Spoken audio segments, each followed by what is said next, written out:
بسم اللہ الرحمن الرحیم۔ رمضان المبارک کا ماہ یمن و برکت اپنی تمام تر رعنائیوں کے ساتھ، روحانیت کے ساتھ، برکتوں کے ساتھ جلوہ افروز ہے، اور آپ یقیناً اس کی روحانیت سے دامن دل بھر رہے ہوں گے، اپنی آخرت سنوار رہے ہوں گے۔ ماہ رمضان المبارک میں ایک مرید، ایک طالب اپنے روحانی مربی کی بارگاہ میں گیا اور عرض کیا کہ مجھے بتائیں میں اس ماہ مبارک میں کس طرح اللہ کو راضی کر سکتا ہوں۔ مرشد نے فرمایا کہ تم ایک کارخانہ دار ہو، تم اپنے ماتحت مزدوروں کے ساتھ نرمی کرو۔ ماہ رمضان المبارک میں اپنے ماتحت کام کرنے والوں کو آسانی دو، اس کے ساتھ نرمی کرو تاکہ وہ اچھے انداز میں روزے رکھ سکے۔ تم دوسروں کے لیے آسانیاں بانٹو، اللہ تمہارے لیے آسانیاں پیدا فرما دے گا۔ اور پھر مرشد نے فرمایا کہ یہ اللہ کو راضی کرنے کا مہینہ ہے، بڑی تیزی سے گزر جائے گا، اس وقت کی قدر کرنا، اسے فضولیات سے بچانا، بے مقصد کاموں میں اس قیمتی وقت کو ضائع نہ کرنا۔ مرید اجازت لے کے اٹھ کے آنے لگا تو مرشد نے فرمایا ٹھہر جاؤ، باہر کے مزدوروں کے ساتھ تو نرمی کرو گے، تمہارے گھر میں بھی ایک مزدور ہے، اس کے ساتھ بھی نرمی کرنا۔ مرید حیران ہوا، کون سا مزدور میرے گھر میں ہے؟ فرمایا وہ بیوی کہ جب سے تمہارے نکاح میں آئی ہے تمہاری کئی طرح کی ڈیوٹیاں دے رہی ہے، گھر میں کھانا پکانا، کپڑے دھونا، صفائیاں کرنا۔ ماہ رمضان المبارک میں اس کے ساتھ بھی نرمی کرنا، کہیں وہ اتنا تھک نہ جائے کہ عبادت کے لیے اسے ٹائم ہی نہ ملے۔ وہ بھی اللہ کی بندی ہے، اسے بھی اپنے رب کو راضی کرنے کا پورا موقع دینا۔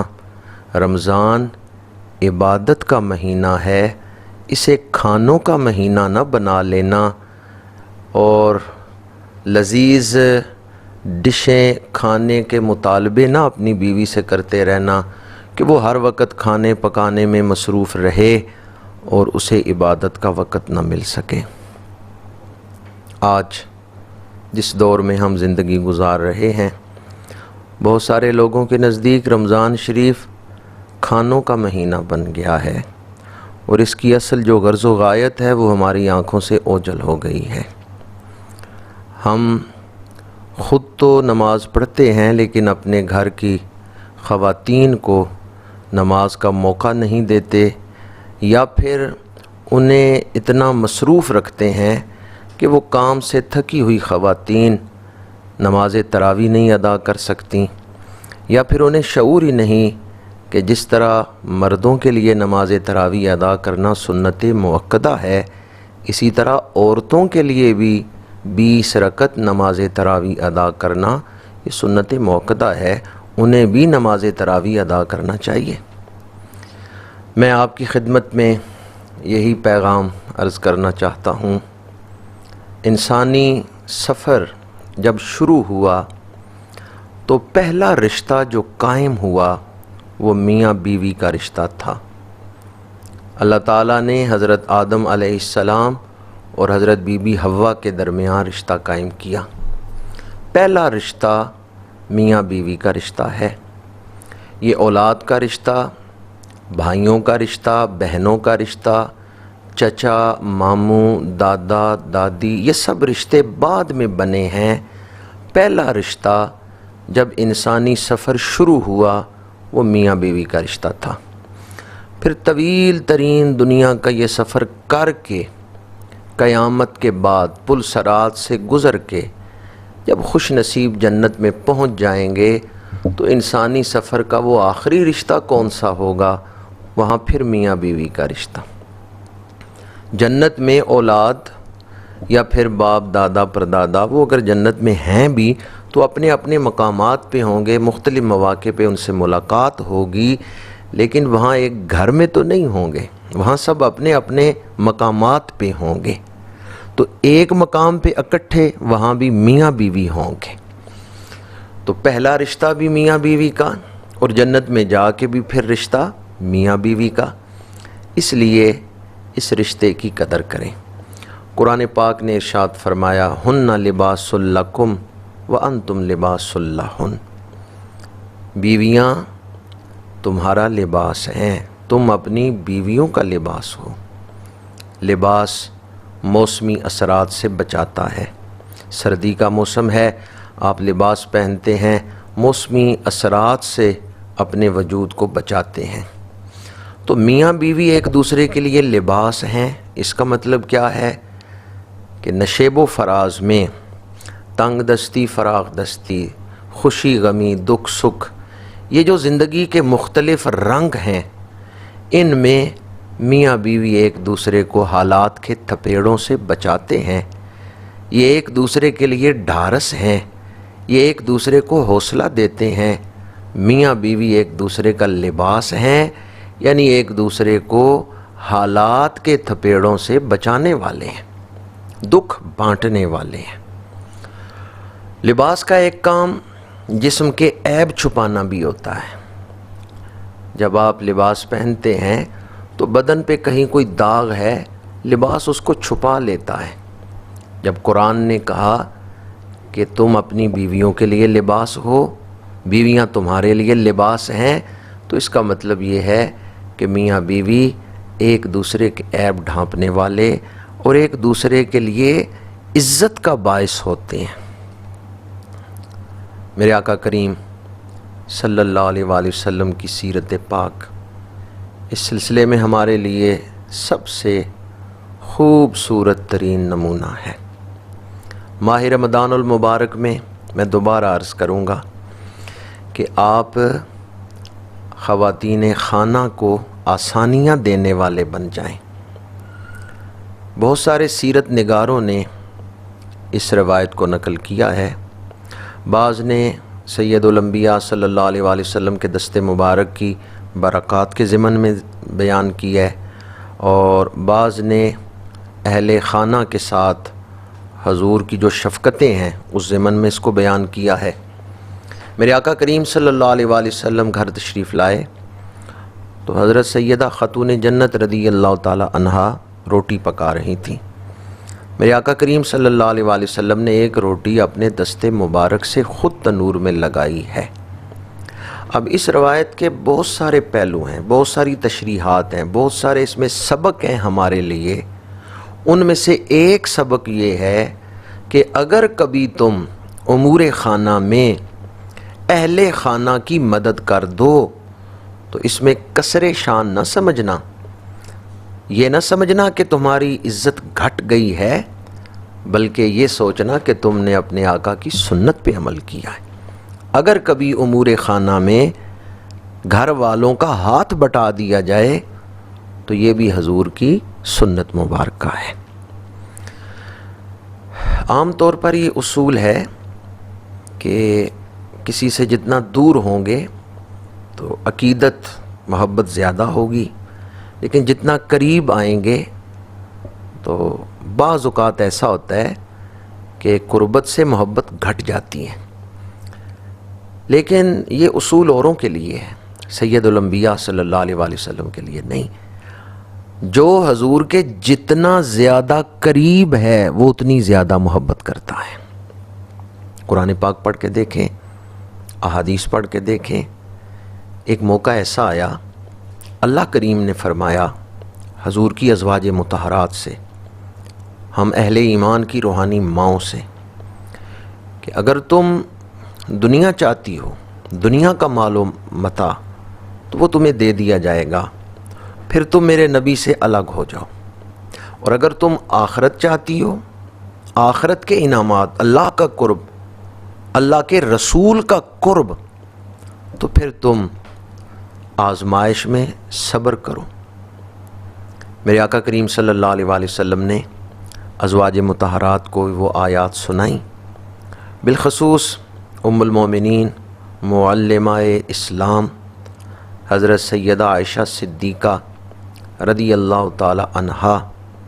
میرے آقا کریم نے انہیں فرمایا کہ تم اپنے والدین سے جا کے مشورہ کر لو، میرے قرب میں دکھ برداشت کر کے صبر کرو گی یا دوسری صورت اختیار کرنا چاہتی ہوں۔ تو فوراً اسی لمحے ام المومنین حضرت عائشہ صدیقہ رضی اللہ تعالی عنہا نے عرض کیا، یا رسول اللہ صلی اللہ علیہ وسلم، میں سارے دکھ، سارے غم برداشت کر سکتی ہوں، آپ سے دور نہیں ہوں گی، میں آپ کا قرب ہی پسند کرتی ہوں۔ میرے آقا کریم صلی اللہ علیہ وآلہ وسلم نے فرمایا جا کے اپنے والدین سے مشورہ کر لو۔ ام المومنین نے عرض کیا، یا رسول اللہ صلی اللہ علیہ وسلم، جب بات آپ کے قرب کی ہو تو پھر کسی سے مشورے کی ضرورت ہی کیا ہے؟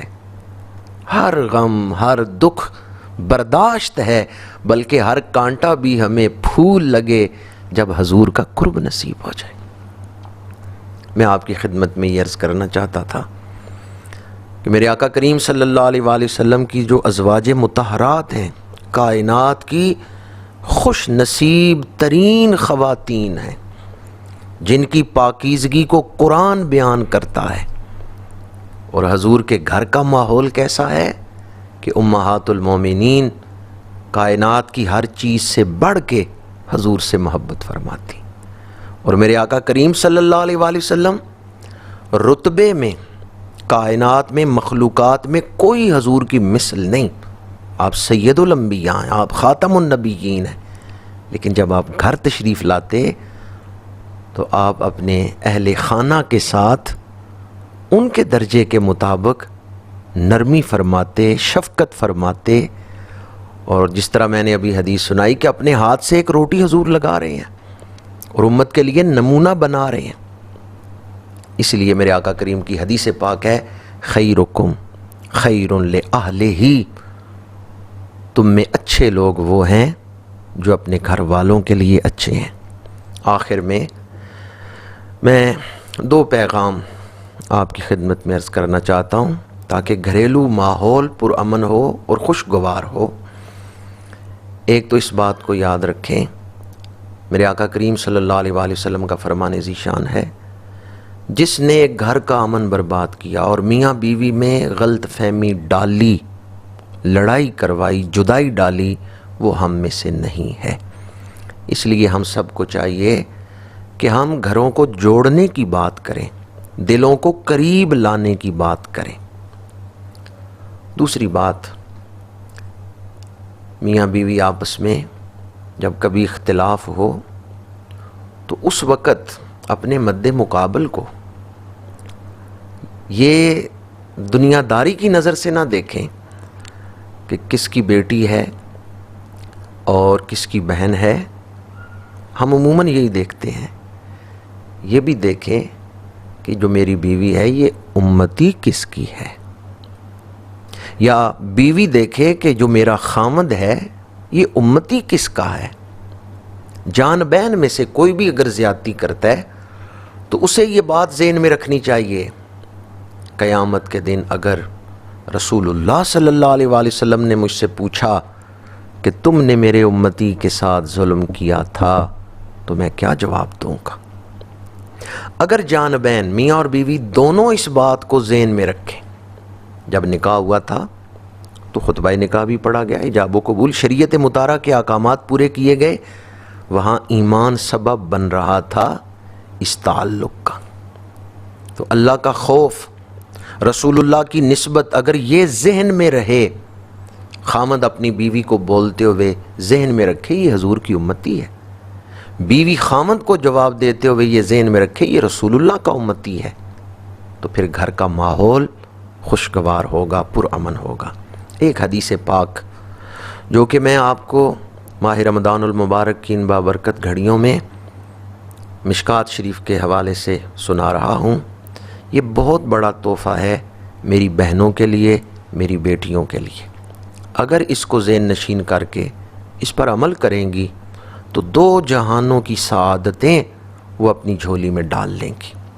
میرے آقا کریم صلی اللہ علیہ وآلہ وسلم کا فرمان ذیشان ہے، المرأۃ اذا صلت خمسہا وصامت شہرہا واطاعت بعلہا واحسنت فرجہا فلتدخل من ای ابواب الجنت شاءت۔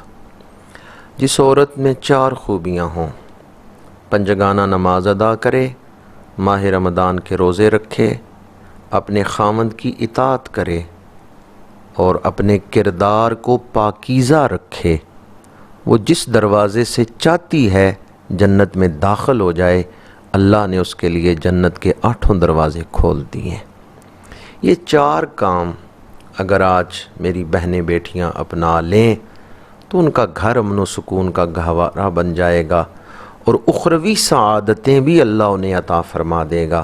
پہلا کام پنجگانہ نماز، دوسرا کام ماہ رمضان المبارک کے روزے، تیسرا کام اپنے خاوند کی اطاعت، اس کی عزت، اس کے مال، اس کی آبرو کا خیال رکھنا۔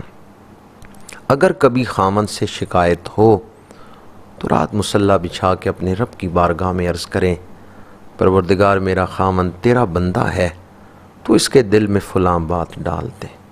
اپنے رب کی بارگاہ میں عرض کریں۔ ہمارے ہاں بعض بیٹیاں بہنیں اپنے میکے میں شکایت کرتی ہیں، پھر میکے والے سسرال میں آ کے شکایت کرتے ہیں، 2 کی لڑائی 100 کی لڑائی بن جاتی ہے۔ تو اگر میری بہنیں بیٹیاں اپنے خاوند کی شکایت میکے نہ کریں بلکہ مصلی بچھا کے رب کی بارگاہ میں عرض کریں، یہ تیرا بندہ ہے، تو اس کے دل کو بدل دے، تو اس کے دل میں نیکی ڈال دے، تو اس کے دل میں فلاں بات ڈال دے۔ تو تیسری چیز اطاعت بعلہا، چوتھی چیز احسنت فرجہا، جس عورت نے اپنے کردار کو پاکیزہ رکھا، فلتدخل من ای ابواب الجنت شاءت، اللہ کریم نے اس کے لیے جنت کے سارے دروازے کھول دیے۔ اللہ تعالیٰ میری ماؤں، بہنوں، بیٹیوں کو دارین کی سعادتیں عطا فرمائے اور ہمیں اپنی بہنوں بیٹیوں کی دینی تربیت کی توفیق عطا فرمائے۔ حقیقت یہ ہے کہ قومیں ماؤں کی گود میں ہی پروان چڑھتی ہیں۔ سیرت فرزندہا از امہات، گوہر صدق و صفا از امہات۔